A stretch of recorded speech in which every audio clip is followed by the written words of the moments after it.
Welcome to the Great American Bash. This show was good. I want to make this clear. I don't agree with some of the booking, easily. But it was good enough to watch. And I want to make this clear to anyone who watches this. It was good.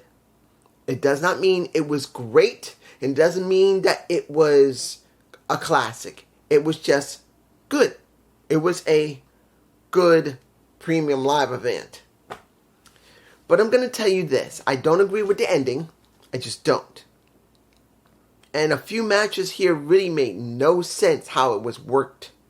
Not because the wrestlers didn't have chemistry. It just felt like they were told to hold back. I did not see the opening on the kickoff, so I don't know what happened. I didn't see it. But let's open with them showing Dusty. They decided before the first match to show Dusty, and the person who narrated was Cody Rhodes. Do I agree with having Cody narrating the... It makes sense because it's Dusty's son, of course. But did it feel genuine when he was talking? No. You know why? It felt rehearsed. That was the problem here. I kind of wish that Cody had been on the show. He came out before the thing even started and talked about his dad and the Great American Bash. I think that would have been a lot more effective. This felt way too rehearsed. It just didn't feel genuine. Didn't feel like it was important. Yes, we saw a little bit of Dusty recordings. Then we had Cody's recording. But it felt rehearsed, and it felt like it should have been live. He should have been there live and said something about what his father had created. But this is what we got. And I don't agree with it. It just felt really manufactured. Now, first match. Tag match. For the NXT Tag Championships. Let me put it like this. Tony and Stacks, I knew they were going to win. Let's just make this clear. There was a reason why Stacks won the match he did about a few weeks before. Instead of having the match on the Great American Bash, which I believe would have been a lot more important. It would have made it more special to know that Stacks managed to win Tony's freedom on the Great American Bash. But they decided not to do it because it was obvious they wanted to give this opportunity here instead of the next one that's supposed to be No Mercy. I just found out No Mercy is the next premium live event for NXT, which is interesting. They decided to switch what Raw and SmackDown would usually use and gave it to NXT. That had to be a Vince McMahon decision. Or maybe Shawn Michaels decided, hey, I need a premium live event. Let me have No Mercy. Maybe he asked that. My feeling is it might have been Vince, or it might have been a suggestion to Shawn Michaels to take it, and then he thought about it and says, you know what? We don't have that many premium live events. Why not take it? That might have been the way it was. But I just felt like the Stacks match that was 2 weeks before should have been here. And the No Mercy match, well, this match should have been at No Mercy. They could have given Tony D'Angelo more time to really build up into winning the match. But I'm not going to take anything away from it. It was a good match. It was not bad at all. In the end, the family won. The Tony D'Angelo family, the Underboss, and the Don won. Now, do I believe this is going to hurt Gallus? It's going to depend what they're going to do this Tuesday. Because they will have a rematch clause. And if they just demand it there's a very strong chance they will not get a second chance. I'm hoping they don't build up. Well, not build up, but basically just throw it away. Give Gallus more. That's just me. The, Roxanne Perez and Davenport match. The Weapons Wild match. Which was a anything goes match. Anything you want. The thing that set this match off for me personally was seeing Roxanne's mother and younger sister. Because, as you guys know, when they are shown, they're inserted in there. They're not just sitting there out of nowhere. They brought them in when that match is supposed to happen. Because we didn't see them after that match was over. They brought them in just for that match. And the person that really made that match mean something to me, it was Roxanne's younger sister. Because legitimately, she got obviously upset. She legitimately got upset. I think maybe her younger sister maybe about 13, 14 years old. And she doesn't fully understand the wrestling business.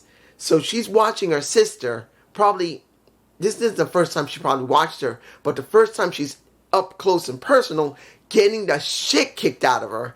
And she legitimately got upset, screaming, "Leave her alone, stop it." And she started to cry. She legitimately started to cry. The mother understood. She understood. She probably told her, "Dude, well, Mom, I'm going to get beat up.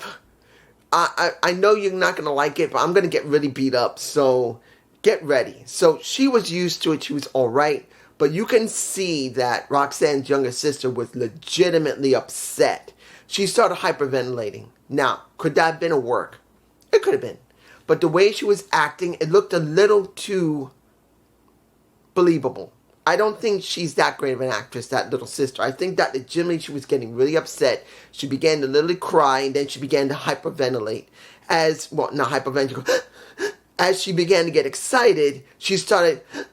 You know how people get excited even when they get really upset, they begin hyperventilate, and then they get excited again, and they continue hyperventilating almost to the point, not passing out, but it's just, they're going like that.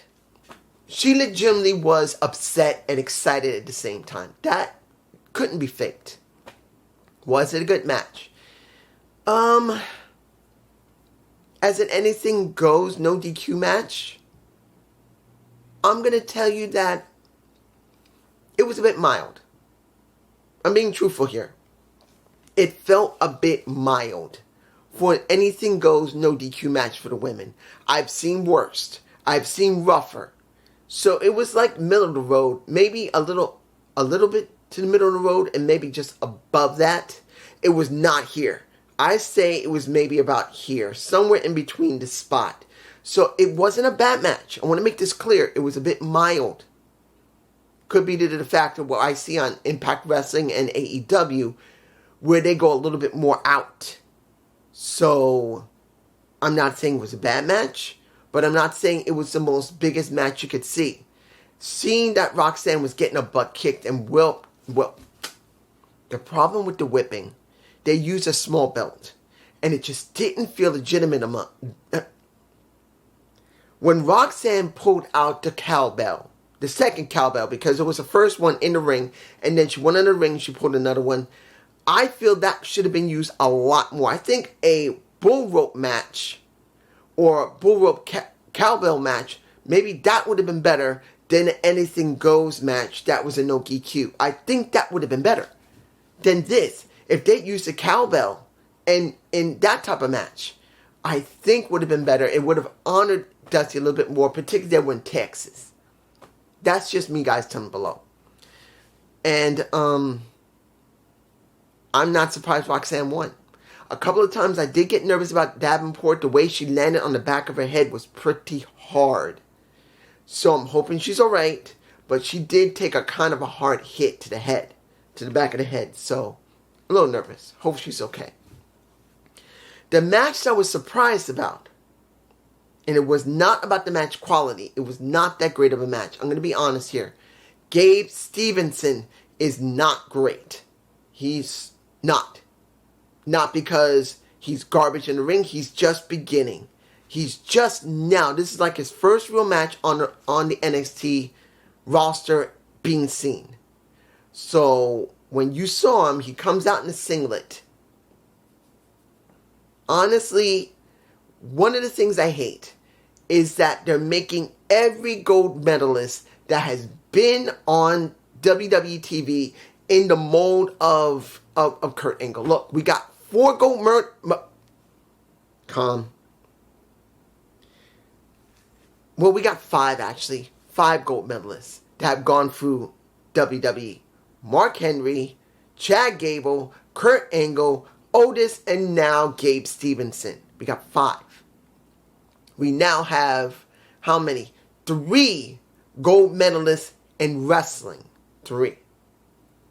So, when you see this, Why did they have to keep using the same thing? He's got to be in a damn singlet, just like Kurt Angle, just like Chad Gable, and just like Mark Henry, as well as Otis. But since those two are not there, Otis was more into weightlifting than he was in wrestling, and Mark Henry did more weightlifting himself. It feels like he should have came out in something different.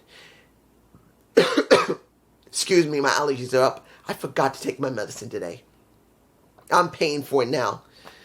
But when you see a Baron Corbin, and this was the surprising thing of the entire thing, he got new music, he got, pretty much the same ring attire. It looked a little different, but the new music was there. They're trying to sell him as a new guy, but what surprised me was the fans. They were cheering for him. They were cheering for him. Let me repeat that again. They were cheering for Baron Corbin. They were cheering for Baron Corbin. They didn't want Stevenson to win. And the kicker here was that neither one won. They were both counted out, and they kept fighting, and people were cheering their asses off for Baron Corbin and booing Gabe Stevenson to the point that someone in the back decided to start piping in, guess what? Canned pops. Someone decided that they didn't like I'm about to say Chad Gable. Gable Stevenson to be booed. They started pumping in pops, which was the worst thing they could have done, because now the crowds are going to have to be popped all the time because they were booing him. Guys, they were booing him. And people are going to pick up on that. When this goes forward, if they're dealing with Baron Corbin and him again, which it looks like they will because of that fight, Corbin's going to be cheered. Gable is going to be booed, and then they're going to have to put pops to cover it. That's not going to be good. I'm just saying. Let's move on. They did several vid packs as well. They did vid packs for, excuse me. They did vid packs for Tyler Bates. They did one for Cora Jade, Breaker, Valkyria. It's alright to see that they were willing to go there with them. And they do this on the main roster as well. But I'm like, one would have been enough. One. To try and spotlight one person. You could have done something like that. And maybe one more.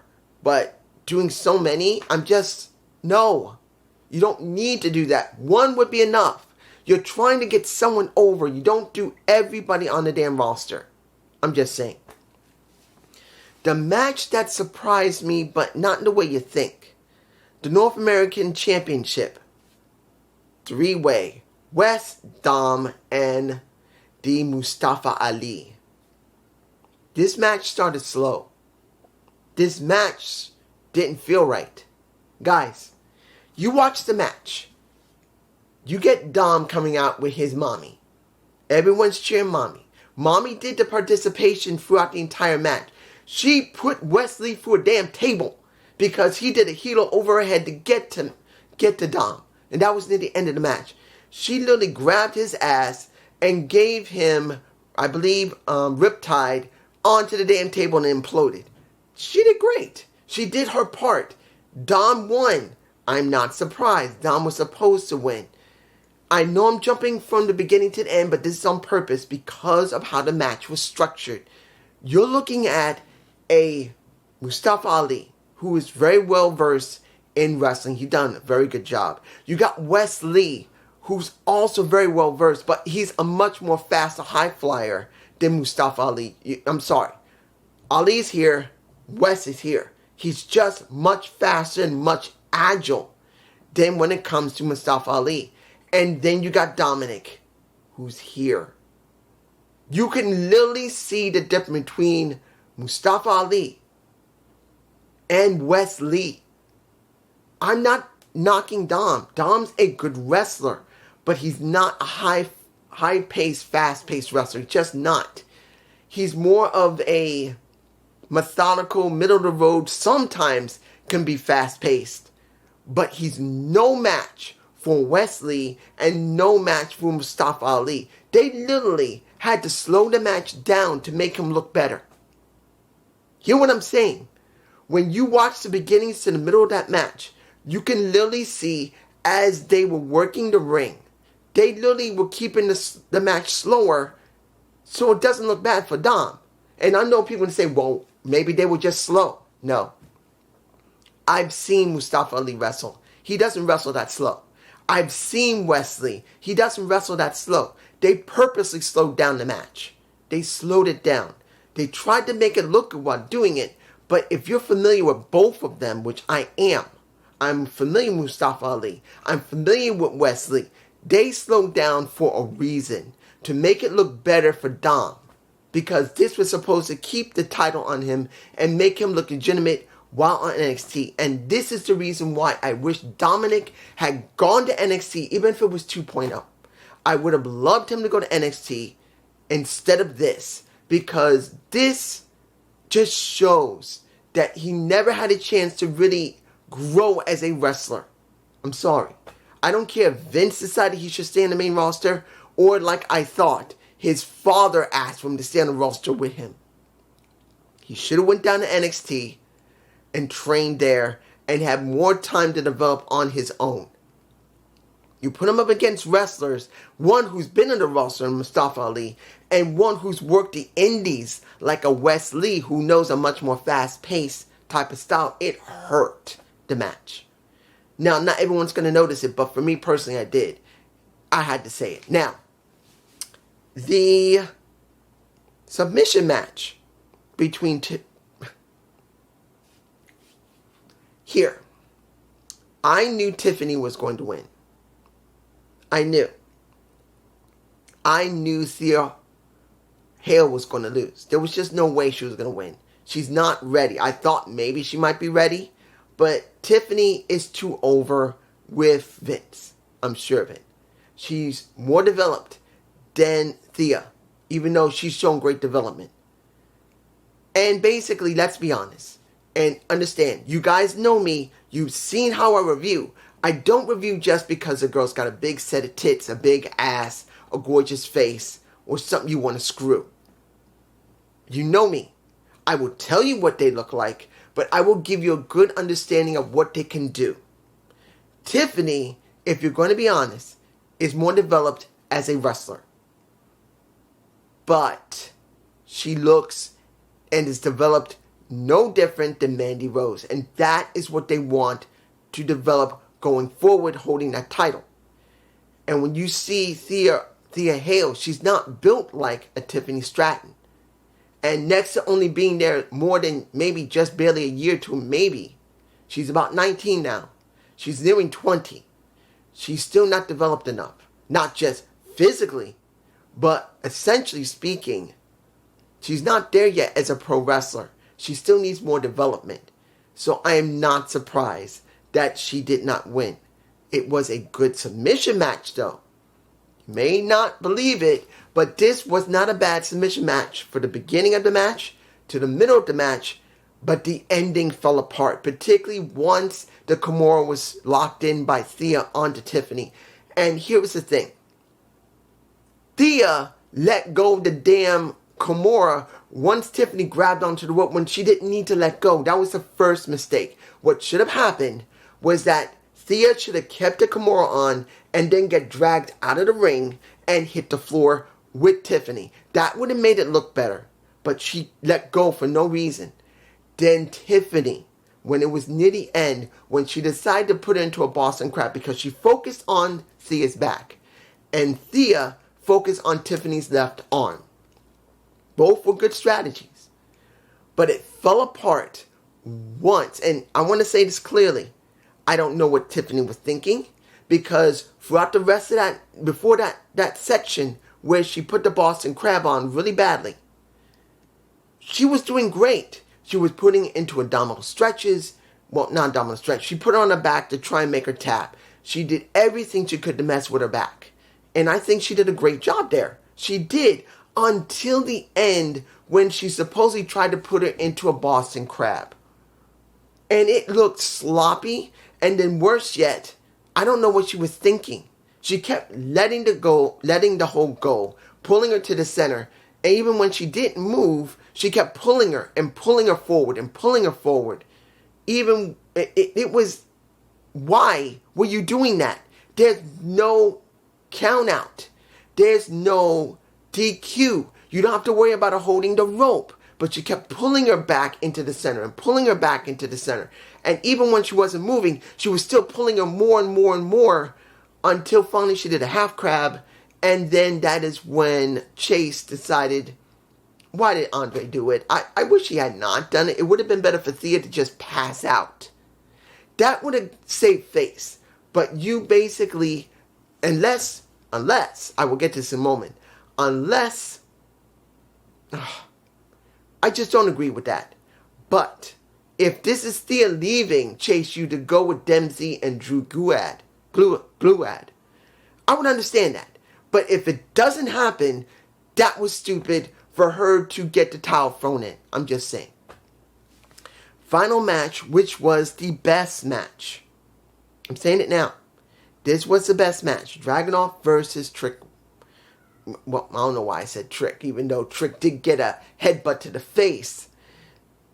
But it was Trick being a part of this with Carmelo. I mean, let's make this clear. He didn't interfere in the match, which was great. He did try to encourage Carmelo to really push hard. He even grabbed the title and he held it, which I knew when that title was taken, I knew it was going to be used.